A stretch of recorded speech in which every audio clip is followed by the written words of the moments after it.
Change is the definition of Africa. A revolution has begun in Africa which we hope to channel so that our lives are transformed.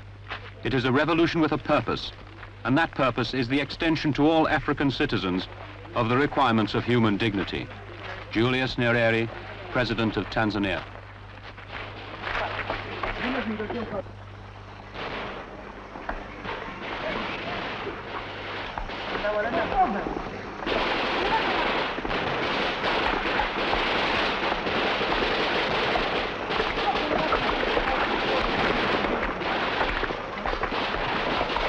Amidst the troubles of the present day, we stand out as a brotherhood of peoples bound together by centuries of peaceful life and Christian understanding. A community who, whatever their differences, help each other develop their culture and education together and proudly bear the same name and common heritage of being Portuguese. Dr. Antonio Oliveira Salazar, Prime Minister of Portugal.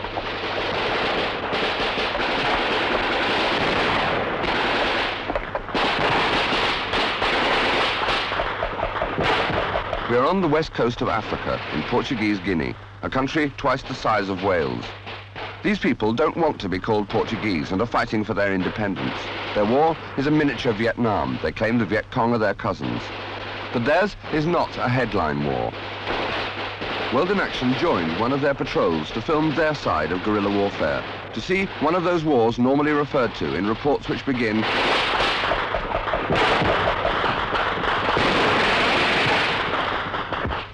Africa, 1900, at the peak of European imperialism. 2 countries only are independent of Europe.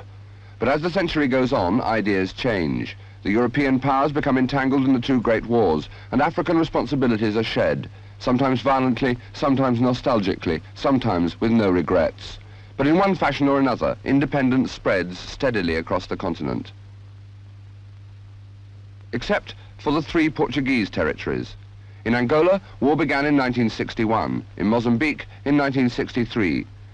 These conflicts are reported quite regularly, yet in 1962, another more successful but almost ignored war of independence broke out in tiny Portuguese Guinea.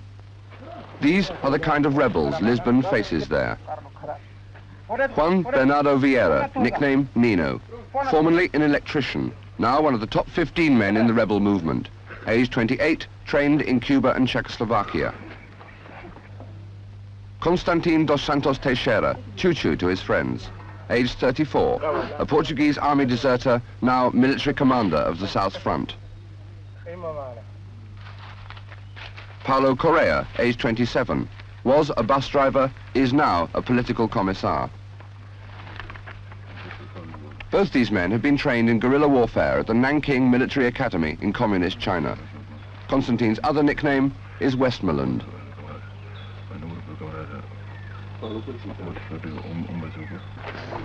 Lando Mani, aged 32, married with 4 children, all girls.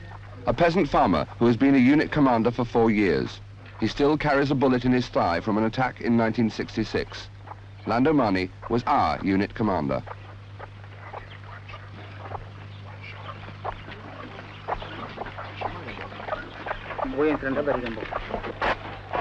João Vieira, medical orderly, aged 60.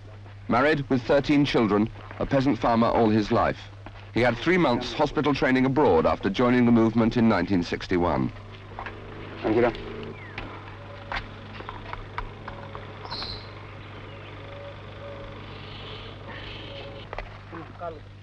And the ordinary soldiers. Friday, January the 12th.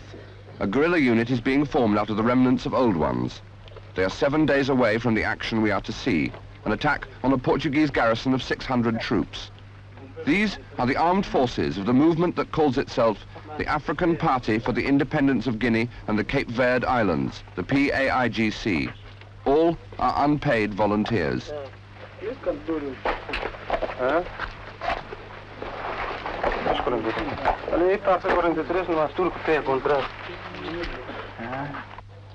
And finally, Amilcar Cabral, aged 43, Secretary General and founder of the party in 1956. One of only 14 Africans from Guinea ever to gain a university degree under the Portuguese. Trained in Lisbon as an agricultural engineer, He comes from the same student generation that produced the rebel leaders in Angola and Mozambique. We think that all the time there still be colonies in Africa. Africa will not be really independent. We think that our people have the obligation to liberate our country. See, to contribute for the liberation of Africa. We think that doing what we are doing, we are proving that we are Africans, we are men, and we are conscious of our rights in the context of the story of our time. Black hand. Black hand. Black hand. That is it. This is the movement's only permanent base, just outside Portuguese territory in the friendly neighbouring country of Guinea, an old French colony. Once they leave here, the guerrillas will be on foot all the way. This is the unit we are to live with. 52 men, 48 of them peasant farmers, 1 electrician, 2 dockers, 1 domestic servant. Average age 20, the youngest 15, the oldest 33.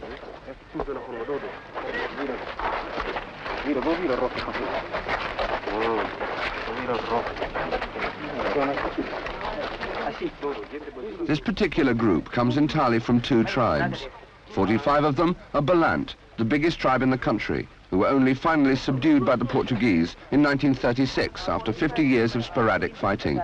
The other 8 are from one of the smallest tribes, the Beofada, including our commandant, Landomani. To combat units like this, the Portuguese have raised their forces to 40,000 men this year. The PAIGC was founded in 1956. For 3 years, it claims to have tried negotiating with the Portuguese. When negotiations failed, they started political agitation in preparation for war. In 1962, they opened their first front in the south. The next year, with the support of Senegal, they opened up from the north, and finally, in 1964, they started in the east. In each zone, with the active support of the village population, small units like ours have gradually immobilized the Portuguese in the towns, in isolated garrisons, and in what the Americans would call strategic hamlets. The guerrillas now control 2/3 of the countryside. A PAIGC military unit is called a B Group. This is ours, B Group 30. They are preparing for a series of hit-and-run raids in the south. We will be at the first in 7 days' time.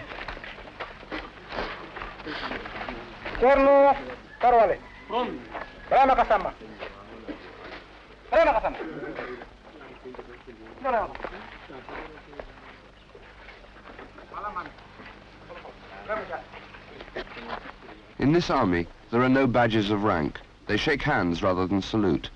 The briefing is friendly and simple. Your commandant is Comrade Landomani.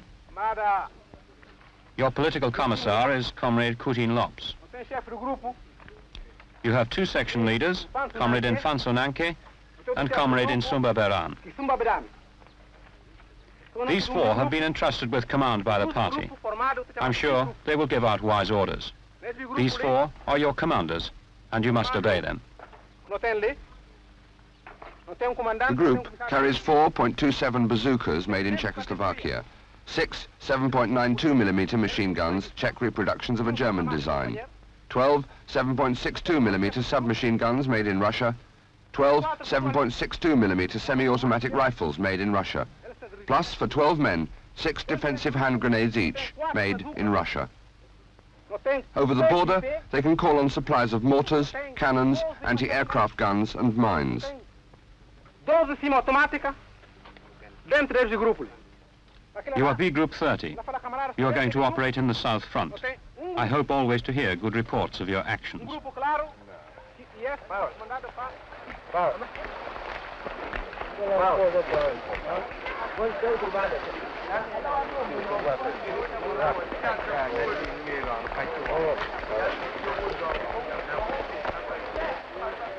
By dawn the next day, we are across the border into Portuguese Guinea.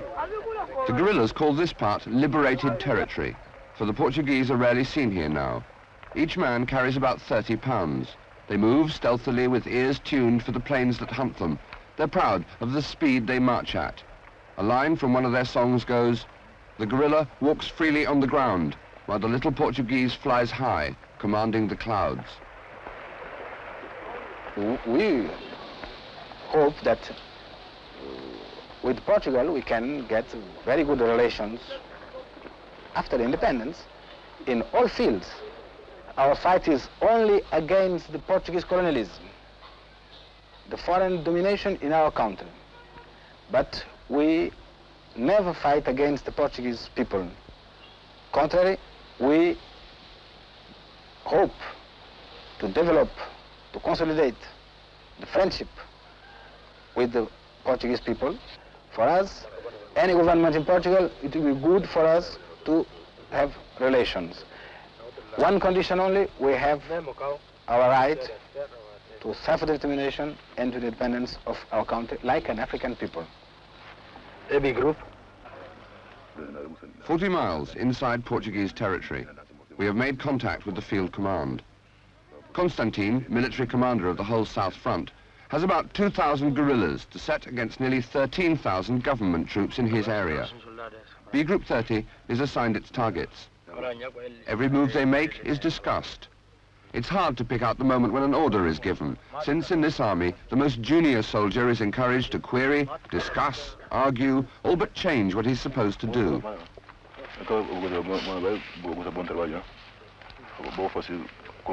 This is the reconnaissance patrol that will precede the attack.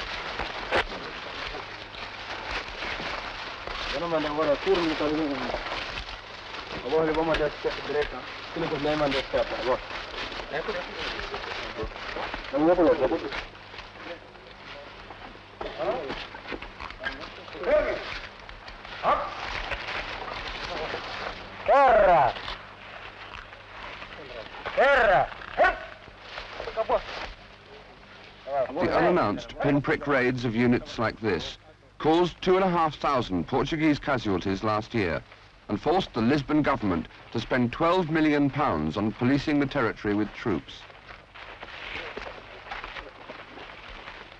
Their fight is for independence and for the creation of some pitiful signs of civilization like this jungle clinic they built 2 years ago.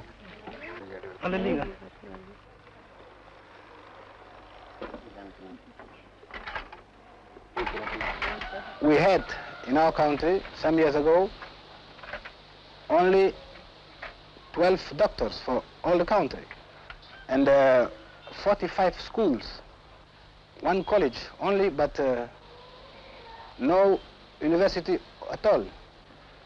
You can see what kind of civilization Portuguese gave us. We now assure the medical assistance for a great part of the population of the liberated zones. And we could do better if we get medicines, enough medicines. We now have more nurses in the liberated zone than in all the time of colonialism in our country. If you join all the nurses in our country during all the colonialism, is less nurses than now.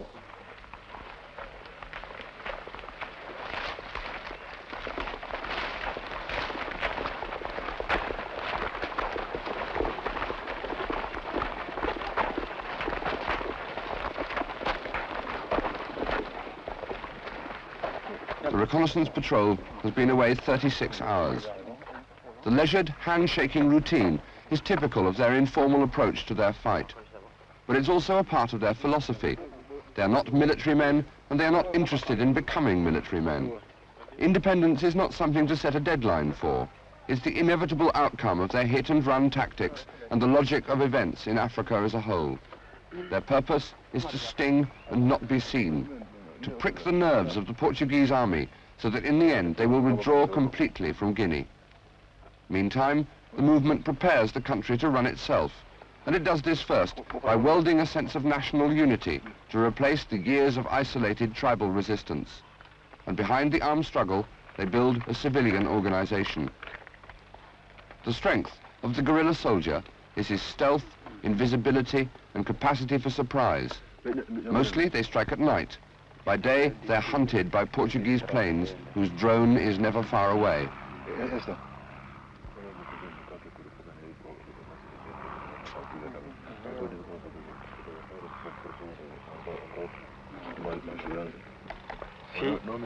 Normalmente força de coisa ali.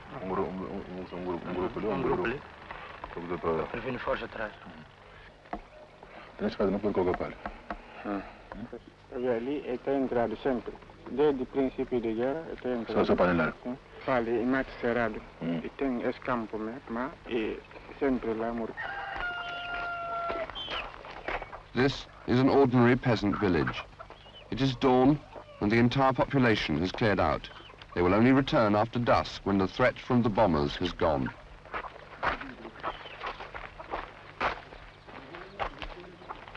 A people who are determined to rise against their masters and have the faith to continue the struggle must always reckon with the harsh measures which will be taken against them and must be ready to face them. Otherwise, it is better they should stay quiet. General George Grievous, Cyprus leader.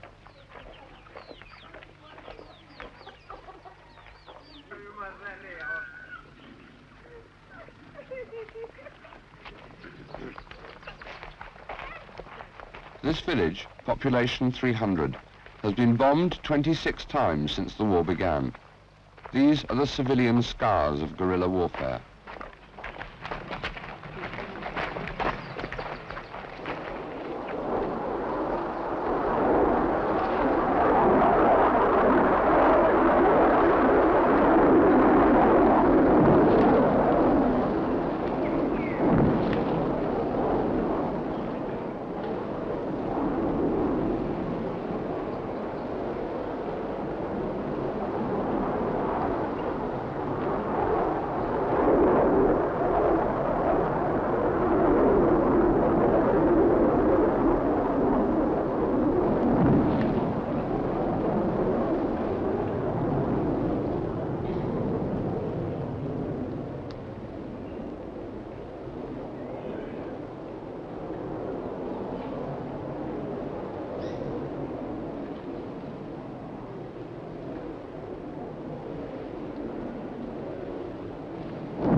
The United Nations has twice pleaded with the rest of the world to ban arms sales to Portugal. Portugal is a member of NATO. This napalm is NATO equipment. We think that the Western powers cannot give aid to us because they are the allies of Portugal. I have been in London and I met some people and I put our problems, our needs. Until today, nothing. Even one of my colleagues of the organization have been in London to contact the Red Cross. And the people of the Red Cross, the English Red Cross, told her that she has to contact the Portuguese Red Cross.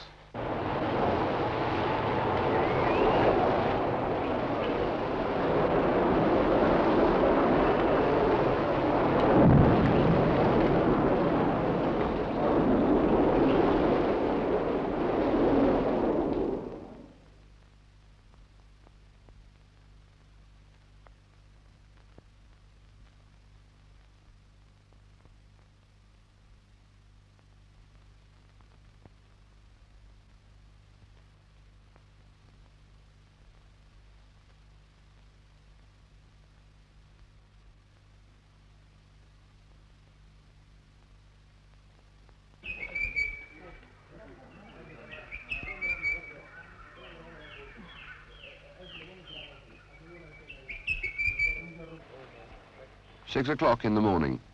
A party from the local village has brought the day's food. Each man has a couple of handfuls of rice and any fruit he can chop down in the jungle. On this, he happily averages 40 miles a day, fully loaded. They in fact eat rather less than an English fashion model in strict training.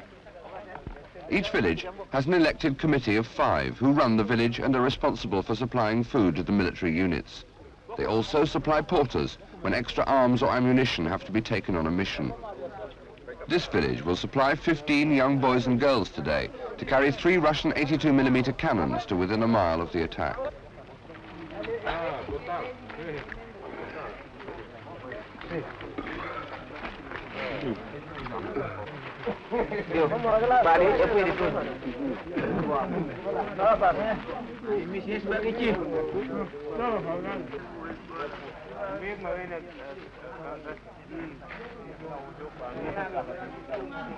Sick parade for guerrilla soldiers.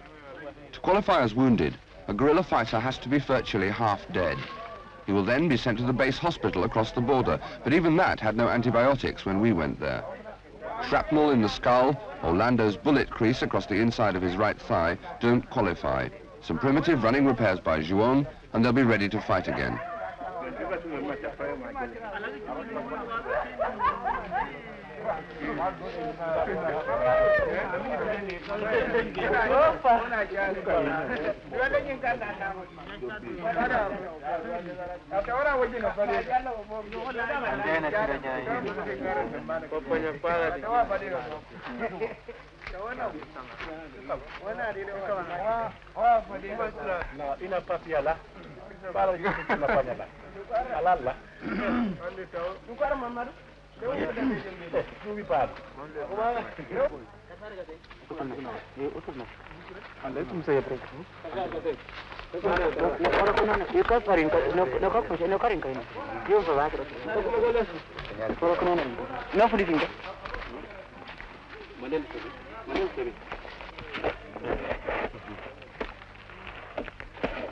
Supplies of ammunition come from Russia, from Communist China, from Czechoslovakia, from Algeria, from North Korea, from Yugoslavia, from East Germany, from Cuba.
The inspiration for these guerrilla fighters comes, they admit, from North Vietnam. They call themselves nationalists, but predictably they are labelled communists. The Portuguese classify them as the tools of communism. This is what a Lisbon cabinet minister had to say. We are going to fight savages. We are going to fight wild beasts who are not Portuguese because they obey orders from international communism. We are face to face with terrorists who have to be fought as wild beasts are fought. Portuguese Army Minister speaking to units en route to Africa. Beh, camarada. E camas que camarada que senti acaba de contar camarada vos. In his final pep talk, Paulo tells them this attack is made doubly important by the presence of a Western film crew, which puts the eyes of the world upon them. It gives them a great opportunity to demonstrate that they are not savages. Barely 24 of his audience have ever been to a cinema. He reminds them that each man in each attack is contributing to the party's program of independence. They have a tough march ahead of them and a well-defended target at the end of it. but he is sure they will acquit themselves well.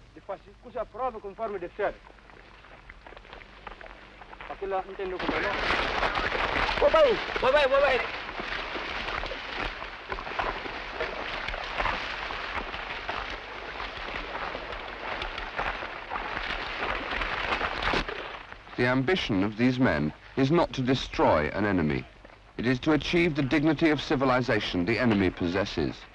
For these illiterate peasant farmers, dignity is education. This school, hidden from the aerial bombardment in a jungle clearing, is one of 159 founded by the movement in the liberated zones since the war began. Before that, there were only 45 schools for Africans in the whole country, and most of those were thanks to missionary charity. Before the war, there were only 45 teachers. Now, there are 220.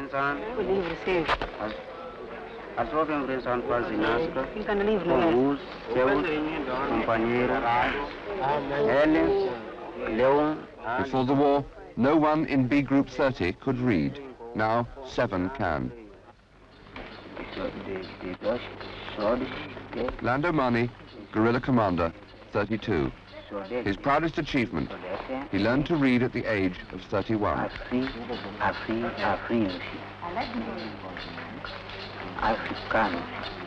Africano conselheiro e produção comissário político do comando da frente norte. Invariably, party bulletins are their reading matter. Though even locked in the jungle of Western Africa, they are not immune to the full range of world propaganda. And an opinion about the responsibilities of the news media.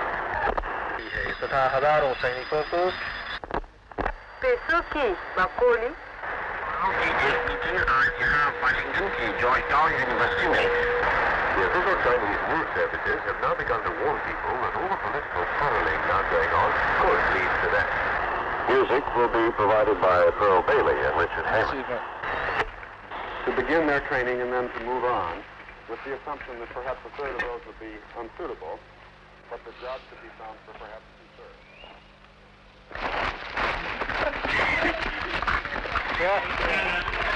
What is that?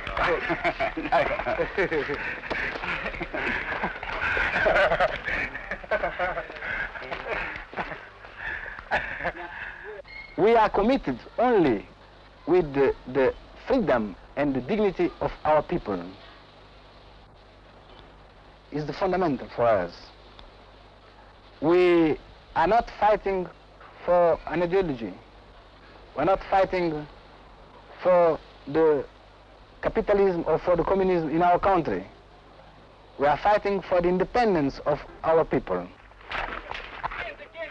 We are 2 hours from the attack, and at this point vulnerable from the air.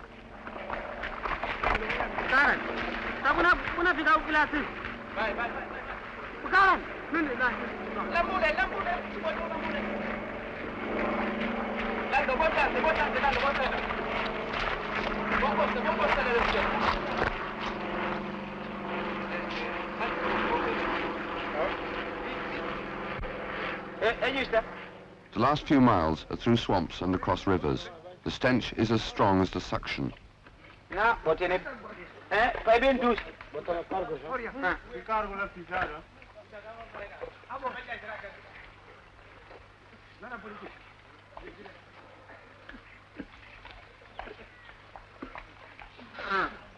Si prende un panne, non prende un panne.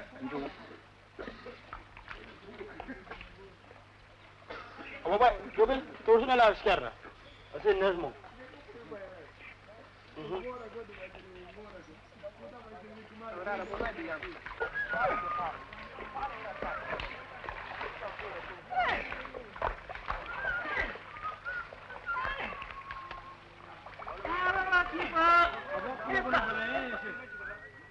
The man in front, on the right, is still healing a bullet wound in his right foot.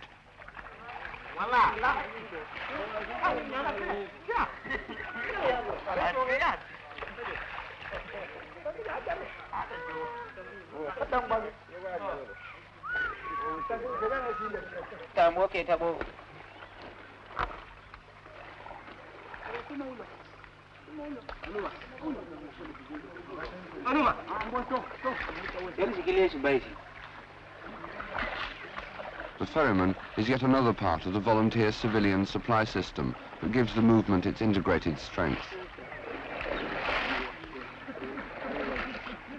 Our army is not a military organization like the other armies you know. You see, our army is an instrument of our people to fight for independence. It developed from nothing until now what you have seen, you see. But the principal character of our army is that we are not military people. We are armed militants, you see. And after independence, after have realized our goal, the major part of these people have to go back to cultivate the soil.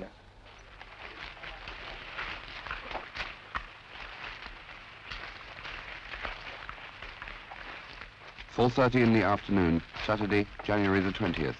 B Group 30 gets into position.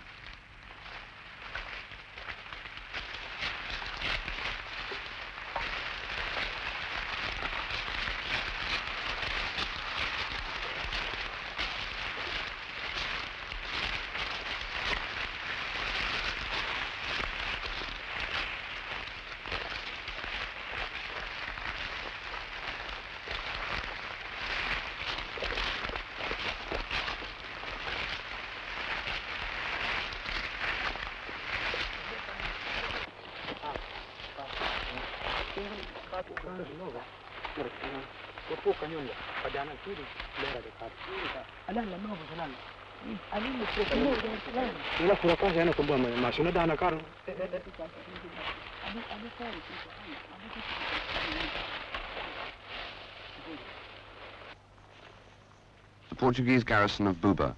Range 900 meters across the Balama River. Garrison strength 600. Civilian population 200. Regional command center for the Portuguese.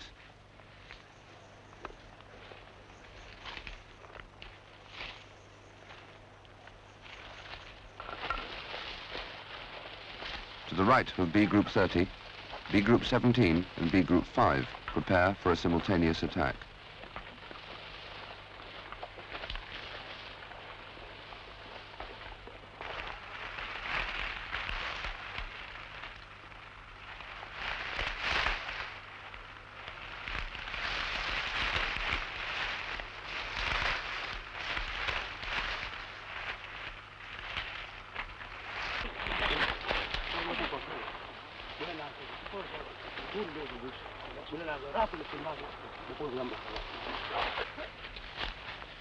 Buba has been attacked 9 times before. In addition to 600 troops, there are a fighter-bomber airfield, oil storage tanks, and a radio station.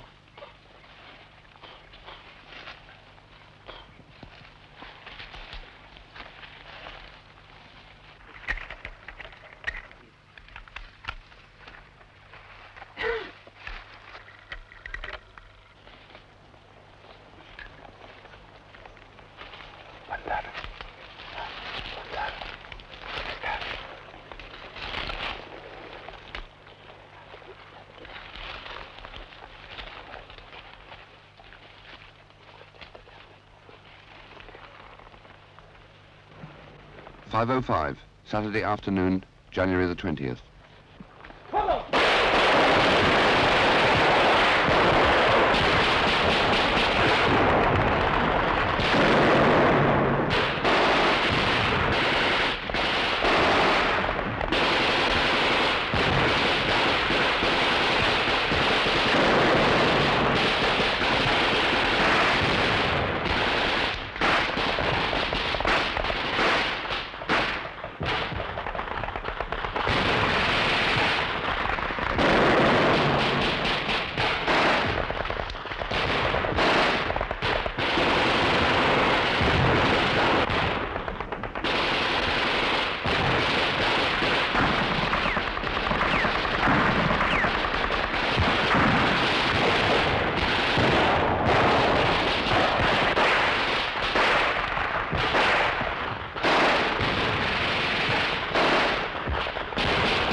12 minutes of hit-and-run standoff attack.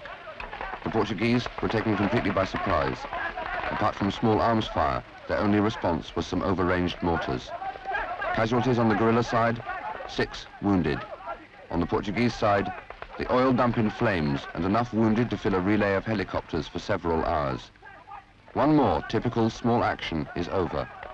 B Group 30 will be in another in 2 days' time.